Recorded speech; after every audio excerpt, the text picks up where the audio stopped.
আছে কি কোনো আমার গুনাহগার বান্দা জীবনটা বড় গুনাহ করেছে, আলা মিন মুস্তাগফিরিন ফাআগফিরলা, আমি আল্লাহ ওয়াদা দিলাম তার গুনাহ মাফ করিয়ে দিব। সুবহানাল্লাহ। এজন্যই মুসলমান ভাইরা আমার আপনার গুনাহ আছে কি না একটু আওয়াজ দিয়ে কথা বলুন। আমি আপনার পায়ের গুনাহ করি, জবানের গুনাহ করি, হাতের গুনাহ করি, মস্তিষ্কের গুনাহ করি। আমার আপনার এমন কোন মুহূর্ত যাই না যেই মুহূর্তের মধ্যে আমি আপনার গুনাহ করি না। কথা বলুন ঠিক কিনা? গুনাহ যিনি মাফ করবেন তিনি কে? এজন্যই মুসলমান ভাইরা আমার, আমি আপনি কার কাছে মাফ চাইবো? তিনি কে? পরবর্তী হাদিসের মধ্যে বলেন, আলা মিন মুস্তাগফিরিন ফাআগফিরলা, আলা মিন মুস্তারজিকিন ফাআরযুকহু, আছে কোন অভাব অনটনকারী ব্যক্তি আমার কাছে চাইবে আমি তার অভাব অনটন মুছে দিব। সুবহানাল্লাহ। আলা মিন মুবতালান ফাআফিয়াহু, আছে কোন বিপদগ্রস্ত ব্যক্তি বিপদের মধ্যে আছে, আমি আল্লাহ তাকে বিপদ মুক্ত করে দিব। মুসলমান ভাইরা আমার, সন্তান বিদেশে যায়, যাওয়ার পর কাজ পাই না, যিনি কাজের ব্যবস্থা করে দিলেন তিনি কে? আমার বহু টাকা ঋণ হয়ে গিয়েছে, ঋণ পরিশোধ করার মতো আমার আপনার ব্যবস্থা নাই, পেরেশানির মধ্যে আছি, যার কাছে বলবো যিনি পেরেশান মুক্ত করে দিবেন তিনি কে?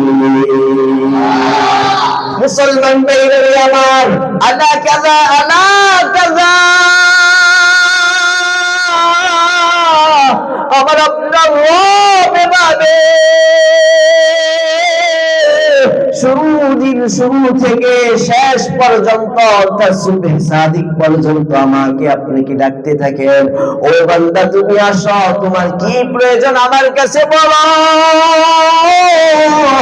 আমি আল্লাহ ওয়াদা দিলাম তোমার সমস্ত আশা পূরণ করিয়া দিব।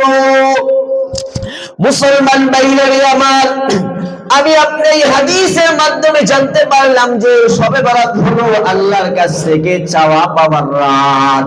বান্দা চাইবে, যিনি দিবেন তিনি কে? একটু আওয়াজ দিয়ে কথা বলুন। শবে বরাতের রাত্রিতে আমি আপনি আমার আপনার হাজত গুলো আল্লাহর কাছে পেশ করব। আমার জেহেন নাই, জেহেনের কথা কার কাছে বলবো? আমি ইবাদত করব, ইবাদত কবুল করে নেবেন কে? আমার আপনার যত বিপদ আছে বিপদ মুক্ত করে দিবেন তিনি কে? মুসলমান ভাইরা আমার, অনেক হাদিসের মধ্যে হযরত আবু হুরায়রা রাদিয়াল্লাহু তাআলা আনহু বলেন, আল্লাহর পয়গম্বর জনাব মুহাম্মদুর রাসূলুল্লাহ সাল্লাল্লাহু আলাইহি ওয়াসাল্লাম ইরশাদ করেন, অর্ধ শাবানের রাত্রিতে জিবরাইল আলাইহিস সালাতু ওয়াস সালাম আমার কাছে আত্মপ্রকাশ করলেন। আত্মপ্রকাশ করে বলতেছে, হে মুহাম্মদ, আপনি আসমানের দিকে মাথা উঠান। নবী আমার আসমানের দিকে মাথা উঠাইয়া দেখলো জান্নাতের সমস্ত দরজা খোলা।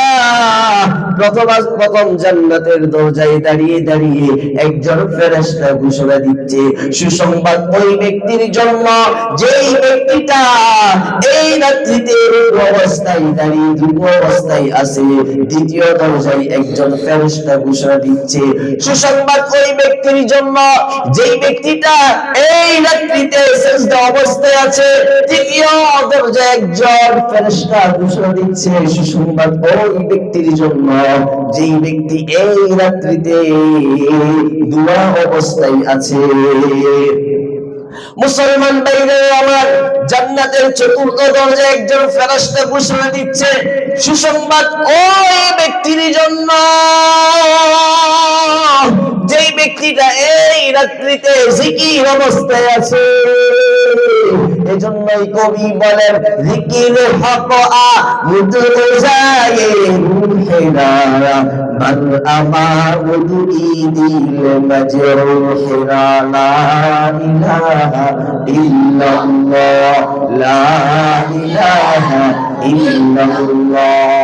হাতে কহর হাতের কাজ, পায়ে কহর পায়ের কাজ। জবানে বল হে মুমিন, জবানে পড় হে মুমিন, আল্লাহ নামের জাতি নাম। মুসলমান ভাইরারে আমার চতুর্থ দরজায় একজন ফেরেশতা দাঁড়িয়ে ঘোষণা দিচ্ছে সুসংবাদ ওই ব্যক্তির জন্য যে ব্যক্তি রাত্রিতে জিকির অবস্থায় আছে। পঞ্চম নম্বর দরজায় একজন ফেরেশতা ঘোষণা দিচ্ছে সুসংবাদ ওই ব্যক্তির জন্য যেই ব্যক্তিটা এই রাত্রিতে আল্লাহর রূপে কাঁদে। মুসলমান ভাইরা আমার, এজন্য আল্লাহর নবী বলেন আবেকু ফাইল্লাম তাবেকু ফাতাকুনু, আবেকু ফাইল্লাম তাবেকু ফাতাবাকু। এজন্যই নবী আমার জানায়া দেয় ও আমার উম্মতেরা তোমরা কাঁদো, যদি কাঁদতে না পারো তাহলে কাঁদার বন্ধ। কেননা এই চোখের পানি জাহান্নামের আগুনকে নিভিয়ে দিবে। নবী আমার বলেন যখন জাহান্নামীকে জাহান্নামের মধ্যে নিক্ষেপ করা হবে, অমনিতেই আমি আপনি যে আল্লাহর ভয়ে ক্রন্দন করেছিলাম সেই চোখের পানিটা আয়েশা ওই জাহান্নামীকে ধাক্কা মেরে জাহান্নাম থেকে অন্যদিকে ফিরিয়ে দাঁড় করাইয়া দিবে।